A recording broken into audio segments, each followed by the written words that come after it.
Good morning all of you. मेरे इस छोटे से प्लेटफॉर्म पर आप सभी का स्वागत है। हमने कल भारतीय संविधान के भाग और विशेषताएं पढ़ी थी। आज हम भारतीय संविधान की अनुसूची पढ़ेंगे। इससे पहले मैं आप सभी लोगों से कहना चाहूँगी कि अगर वीडियो पसंद आ रहा हो तो प्लीज़ लाइक, शेयर और सब्सक्राइब करिएगा और अपने कमेंट के माध्यम से बताइएगा कि वीडियो कैसा लगा। चलिए स्टार्ट करते हैं। भारतीय संविधान की अनुसूची, ठीक है, जिसमें कि पहली अनुसूची, कुल कितनी अनुसूचियाँ हैं? 12 अनुसूचियाँ हैं। स्टार्टिंग में जब संविधान लागू हुआ था तो इसमें 8 अनुसूचियाँ थी, लेकिन धीरे धीरे बढ़ाकर 12 कर दी गई हैं। तो पहली अनुसूची है प्रथम अनुसूची। इसमें भारतीय संघ के घटक राज्यों एवं संघ शासित क्षेत्रों का उल्लेख किया गया है। यानी कि भारत में जितने भी राज्य हैं और केंद्र शासित प्रदेश हैं उनका उल्लेख किया गया है, जिसमें कि 28 राज्य और 8 केंद्र शासित प्रदेश हैं। और इसका अनुच्छेद है अनुच्छेद 1 और 4। ठीक है, तो पहली अनुसूची में भारतीय संविधान के राज्यों और केंद्र शासित प्रदेशों का उल्लेख किया गया है। ठीक है, और यहाँ पे एक नोट बताया गया है कि 69वें संविधान संशोधन के द्वारा जो दिल्ली था उसे राष्ट्रीय राजधानी क्षेत्र घोषित किया गया है। और द्वितीय अनुसूची में क्या है कि इसमें भारतीय राज्य व्यवस्था के विभिन्न जो पदाधिकारी होते हैं उसके वेतन, भत्ते और पेंशन के बारे में बताया गया। सिर्फ 3 चीज़ याद रखने का। पहले में भारतीय संविधान के 28 राज्यों और 8 केंद्र शासित प्रदेशों के बारे में बताया गया है, अनुच्छेद 1 और 4 है। दूसरी अनुसूची में जो है पदाधिकारियों के वेतन, भत्ते और पेंशन के बारे में बताया गया। अब कौन कौन से पदाधिकारी होंगे? तो 9 पदाधिकारी। पहला तो राष्ट्रपति, राज्यपाल, लोकसभा और राज्यसभा संसद में होता है तो लोकसभा के अध्यक्ष और उपाध्यक्ष, उसी प्रकार राज्यसभा के सभापति और उपसभापति। अब विधानसभा में आ जाओ राज्यों के मामले में, तो विधानसभा के अध्यक्ष और उपाध्यक्ष और विधानसभा के सभापति और उपसभापति। अब उच्चतम न्यायालयों और उच्च न्यायालयों के न्यायाधीश और नियंत्रक एवं महालेखा परीक्षक, यानी कि ये जो 9 पदाधिकारी हैं उनके वेतन, भत्ते और पेंशन के बारे में बताया गया है।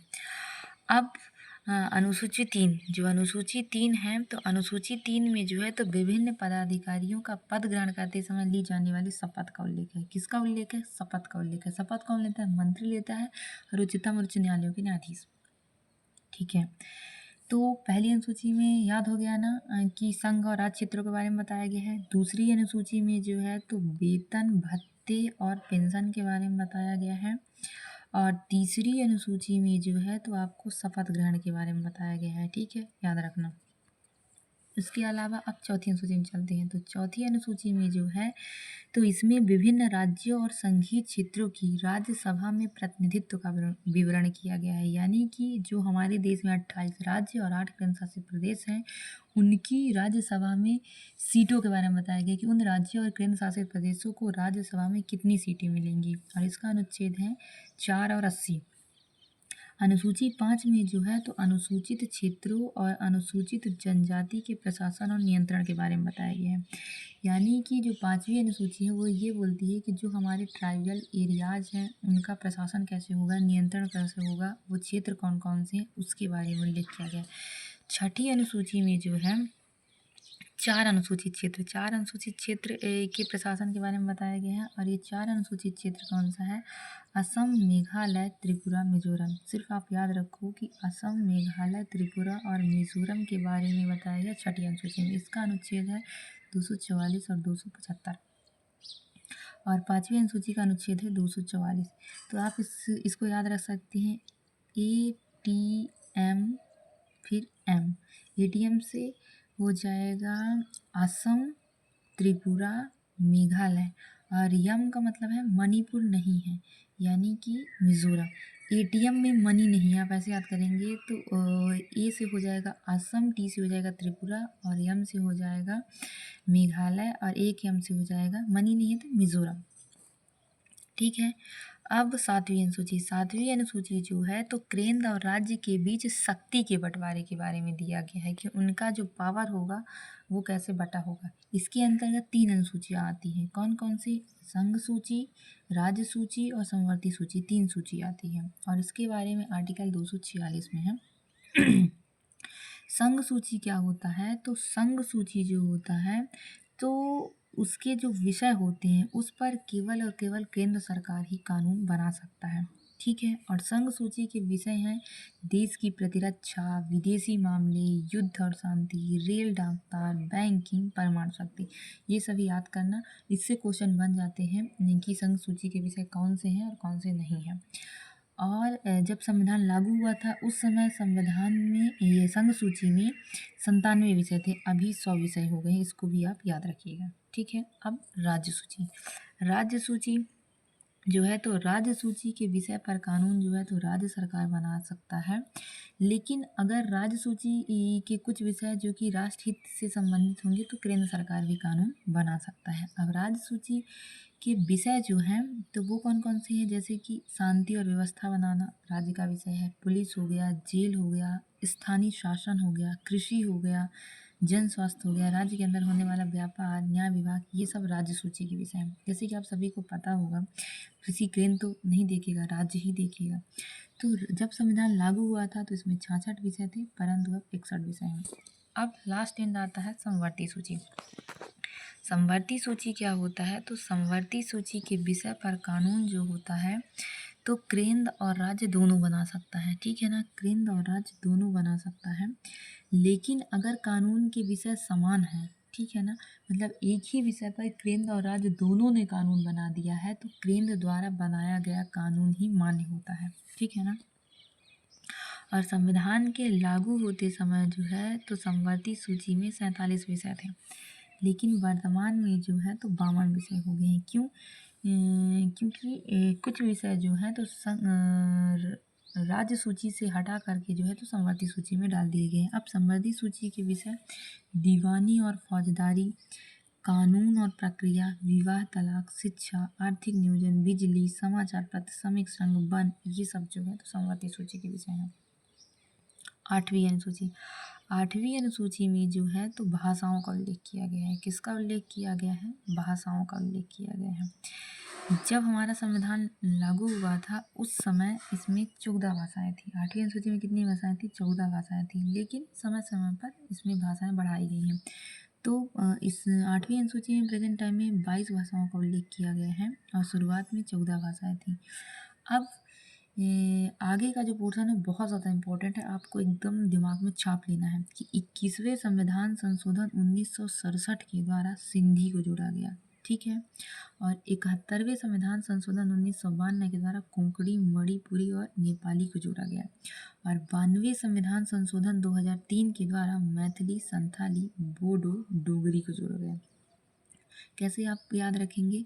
21, 71, 92। ठीक है ना, ये तीनों एकदम टेबल फॉर्म में याद करिए। 21, 71, 92। 21 का 67, 71 का 92, नहीं सॉरी 71 का 92 और 92 का 2003।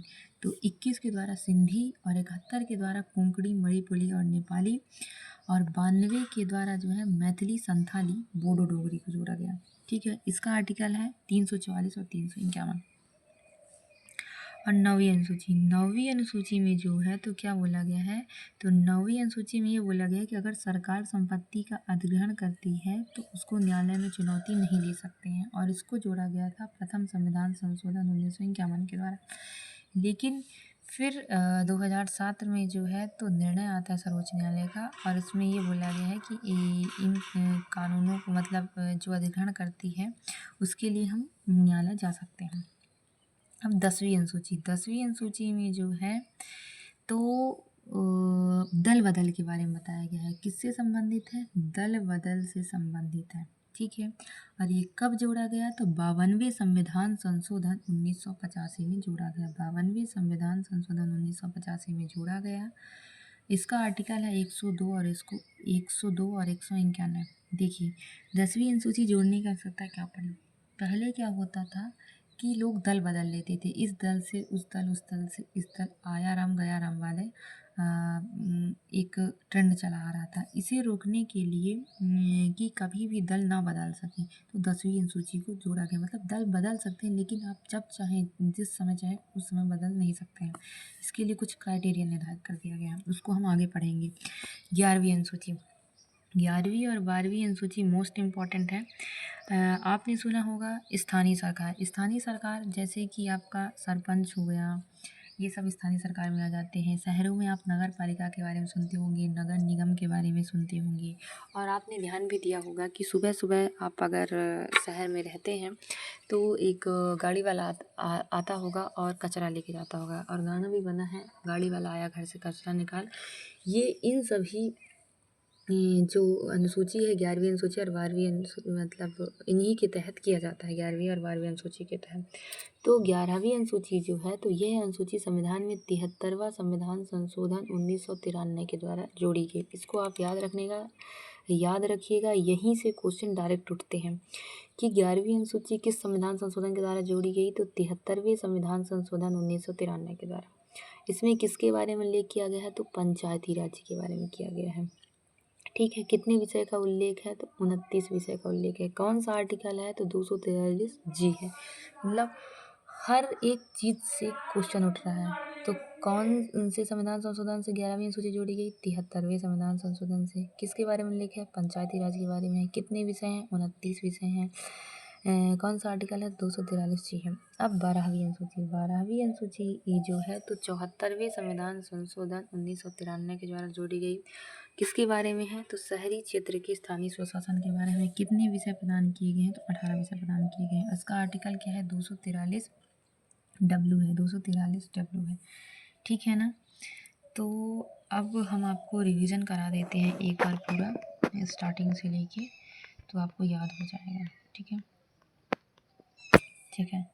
क्या हो गया, तो पहली अनुसूची, मैं इससे नहीं PDF से नहीं, अपने से बता देती हूँ। एक शॉर्ट ट्रिक है याद करने का, जिससे आप लोग को हमेशा याद रहेगा। पहली अनुसूची में क्या है, प्रथम अनुसूची में जो है, तो संघ और राज्य क्षेत्रों का उल्लेख है, याद रखिएगा। संघ व राज्य क्षेत्रों का उल्लेख है, एकदम शॉर्ट है। और दूसरी अनुसूची में क्या है, तो पदाधिकारियों के वेतन, भत्ते और पेंशन के बारे में है। ठीक है, पेंशन के बारे में है। उसके अलावा फिर तीसरी अनुसूची में क्या है, तो शपथ ग्रहण के बारे में है। और चौथी अनुसूची में जो है, तो राज्यसभा में प्रतिनिधित्व के बारे में है, राज्यसभा में प्रतिनिधित्व के बारे में है। ठीक है, मतलब कि राज्यों और केंद्र शासित प्रदेशों का। और पाँचवीं अनुसूची में जो है, तो पाँचवीं अनुसूची में अनुसूचित क्षेत्रों के प्रशासन और नियंत्रण के बारे में है। छठी अनुसूची में जो है, तो ATM बताया गया था, ATM में मनी नहीं है। असम, मेघालय, त्रिपुरा, मिजोरम के शासन और नियंत्रण के बारे में बताया गया है। सातवीं अनुसूची में जो है, तो संघ सूची और राज्य सूची, समवर्ती सूची के बारे में बताया गया है। संघ सूची में आप याद रखना, तो केंद्र कानून बना सकता है। राज्य सूची में जो है, तो राज्य कानून बना सकता है, लेकिन समवर्ती सूची में तीनों कानून बना सकते हैं। संघ सूची में पहले कितने विषय थे, 97 थे, अब 100 हो गया है। राज्य सूची में 66 थे, लेकिन अब 61 हो गया है।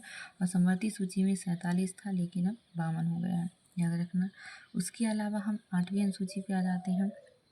तो 8वीं अनुसूची में भाषाओं का उल्लेख किया गया है। कितनी भाषाएं हैं, 22 भाषाएं हैं। तो 21वें संविधान संशोधन के द्वारा जो है, सिंधी को जोड़ा गया। और कब जोड़ा गया, 1967 में। उसके अलावा 71वें संविधान संशोधन 1992 के द्वारा जो है, तो कोंकणी, मणिपुरी और नेपाली को जोड़ा गया। आप लोग नोट डाउन कर लीजिएगा, स्पेस की कमी है। और 92वें संविधान संशोधन 2003 के द्वारा जो है, तो मैथिली, संथाली, बोडो, डोगरी को जोड़ा गया। अब आती है नौवीं अनुसूची में जो है, संपत्ति के अधिग्रहण के बारे में बताया गया, ज़्यादा इंपॉर्टेंट नहीं है। 10वीं अनुसूची पे आ जाओ, तो 10वीं अनुसूची में दल बदल के बारे में बताया गया है। और ये जो है, तो 52वें संविधान संशोधन 1985 के द्वारा जोड़ा गया है। अब मोस्ट इम्पॉर्टेंट आता है 11वीं और 12वीं अनुसूची। तो 11वीं अनुसूची 73वें संविधान संशोधन के द्वारा जोड़ी गई है, और 12वीं अनुसूची 74वें संविधान संशोधन के द्वारा जोड़ी गई है। कब, 1993 में। और 11वीं अनुसूची में पंचायती राज के बारे में है, और 12वीं अनुसूची में जो है, तो शहरी स्थानीय निकाय के बारे में है। और 11वीं अनुसूची में 29 विषय दिए गए हैं, और 12वीं अनुसूची में 18 विषय दिए गए हैं। ठीक है, एक बार फिर मैं आपका रिवीजन करा देती हूँ। पहली अनुसूची में संघ और राज्य के बारे में बताया। दूसरी अनुसूची में पदाधिकारियों के वेतन भत्ते और पेंशन के बारे में बताया। तीसरी अनुसूची में शपथ के बारे में बताया। चौथी अनुसूची में राज्यसभा में प्रतिनिधित्व के बारे में बताया। पाँचवीं अनुसूची में अनुसूचित क्षेत्रों के प्रशासन और नियंत्रण के बारे में बताया गया है। छठी अनुसूची में असम, मेघालय, त्रिपुरा और मिजोरम की प्रशासन और नियंत्रण के बारे में बताया गया है। सातवीं अनुसूची में संघ सूची और राज्य सूची के विषय में बताया गया है। संघ सूची में केंद्र सरकार कानून बना सकता है, राज्य सूची में राज्य सरकार कानून बना सकता है और संबंधित सूची में दोनों कानून बना सकते हैं। और आठवीं अनुसूची में 22 भाषाओं का उल्लेख किया गया है। 21वें संविधान संशोधन के द्वारा सिंधी, 71वें संविधान संशोधन के द्वारा कोंकणी, मणिपुरी, नेपाली और 92वें संविधान संशोधन के द्वारा मैथिली, संताली, बोडो, डोगरी को जोड़ा गया है। और 9वीं अनुसूची में जो संपत्ति के अधिग्रहण के बारे में बताया गया है। 10वीं अनुसूची में दल बदल के बारे में बताया गया है। 52वें संविधान संशोधन 1985 के द्वारा जोड़ा गया है। 11वीं अनुसूची में पंचायती राज्य के बारे में बताया गया है। और 73वें संविधान संशोधन के द्वारा 29 विषय प्रदान किए गए हैं। 12वीं अनुसूची में जो है तो शहरी स्थानीय निकाय के बारे में बताया गया है। 74वें संविधान संशोधन के द्वारा जोड़ा गया है और इसमें 18 विषय प्रदान किए गए हैं। आई होप कि आप सभी लोगों को समझ में आ गया होगा और अच्छे से याद भी हो गया होगा। प्लीज़ चैनल को लाइक, शेयर और सब्सक्राइब करिएगा, सपोर्ट करिएगा। जो भी दिक्कत हो आप कमेंट सेक्शन में पूछ सकते हैं। वीडियो कैसा लगा वो भी आप बता सकते हैं। Thank you so much. जय हिंद, जय भारत।